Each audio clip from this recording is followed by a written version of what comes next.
Hey guys, Rich here with a quick update. So I'm back from my 2 days of riding and 1 night of camping out. Luggage setup held up incredibly well. The giant loop Mojavi bags allowed me to keep all the really heavy stuff, the weight a lot lower on the bike.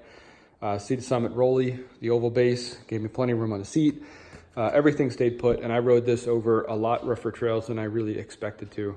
Some really washed out doubles with, like rocks the size of helmets that move around, as well as some pretty tough single track as well, and nothing budged. Everything is still tight. Super happy with this setup. This is going to be my new go-to setup for like multi-day camping on this bike. Obviously that's not enough luggage to do weeks and weeks of travel, but for probably up to a week, as long as you can stop and get water and food, stuff like that, there's definitely enough room in that setup. I know a lot of you guys were asking about oil, and I did save the oil, and I'm waiting on the little kit from Blackstone Labs. When I drained the oil out, I saved about that much, so probably way more than I need from about the middle of the draining. So I opened ran the engine for about 3 minutes as recommended. Opened up the drain plug, let the initial stuff drain out. I captured this from about the middle of the oil draining, and I've just covered it with this cardboard box to make sure I don't get any contaminants in there.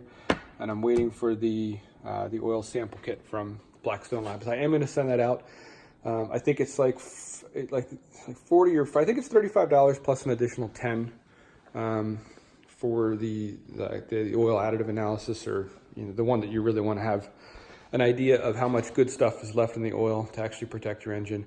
I will say that oil does look fairly on the dirty side. I don't remember exactly what the oil looked like in this bike when I changed it at 600 miles, which is the recommended interval. And folks were asking what kind of oil I've run too. Let me see. Let's grab the container.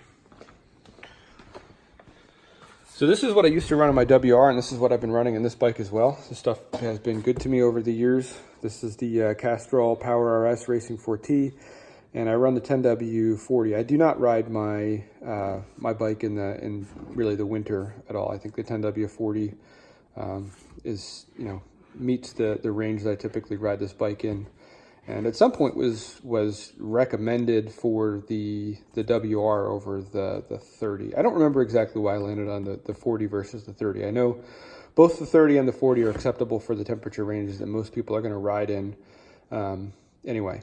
But this is the stuff I use. If I have the option when I send the oil in for analysis, I will note that this is the oil that went into the bike, so that potentially they can provide some additional comparative data to how the oil would have performed new versus how it's going to perform at the 1,000 mile mark. Depending on how this goes, I might try stretching it a little bit further. We'll see. Like I said, that oil looks fairly dirty to me, but I don't know. I'd say the filter did not look bad. I think I already threw that out. Yeah, it's in there somewhere in that mess. The filter actually did not look too bad. There was not a lot of, I would say the filter was still doing its job. I don't believe it was bypassing. And the chain also, the chain that I put on had no issues with that either.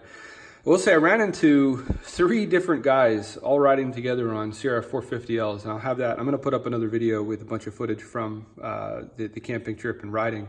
And I did shoot some video when they caught up with us.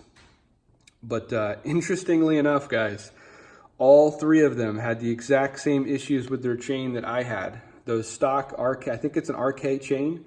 All of them had the same issue. O-rings coming out, chain binding up into really tight parts. Honestly, it's dangerous. My chain was just shaking really bad on the highway, but if it gets any tighter than mine was, I could see potentially the chain hitting the case or something even worse happening. I don't know what is up with the chains that Honda was using rolling these bikes out of the factory, but man, 4 bikes? Come on. And these guys did not all buy their bikes at the same time either. One of them had bought his bike probably not too long after I bought mine. Out of the other 2 guys, one of them was riding a bike that was only like a week and a half old. So I don't know what is up, but this chain's been good to me so far. This was the 520 VX3. The one guy I was riding with, or that we ran into in the woods, I should say, He was running a narrower chain. He said that running a 520 chain, regular with 520 chain, that his was hitting the case. I did kind of scared me a bit because I did not check this that much after I put it on. It seemed to spin free. Everything looked good. I pulled my cover, let's see, the night we camped out after I'd already put probably 100 miles on it. And it certainly did not look like it was rubbing to me, but I don't think you could really see unless you take it all the way off. So I think what I'm going to do is, after I get this washed up, is pull this cover again and maybe pull the chain off and just check to make sure it's not rubbing on the case.